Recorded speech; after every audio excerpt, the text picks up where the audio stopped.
People's man, लोकांमध्ये राहणारा व्यक्ती, अशा प्रकारचं शिंदे साहेबांचं व्यक्तिमत्व आहे.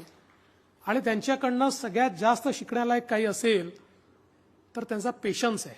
त्यांच्याकडे प्रचंड पेशन्स आहे. शांतपणे तास, 2 तास, 3 तास, 4 तास ते बसू शकतात, ऐकून घेऊ शकतात.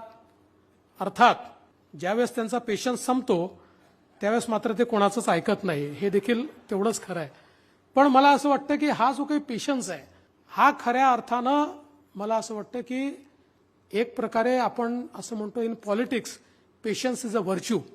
लोकांचं ऐकून घेणं हे जोपर्यंत आपल्याला जमतं तोपर्यंतच आपण लोकांचे नेते राहतो. ज्या क्षणी लोकांच्या बोलण्याचा राग यायला लागतो, लोकांच्या बोलण्यावर आपण रिॲक्ट व्हायला लागतो, ज्या क्षणी तुम्हाला काय समजतं अशा प्रकारच्या ॲटिट्यूडमध्ये आपण जातो त्या क्षणी आपला ऱ्हास होणं सुरू होतं.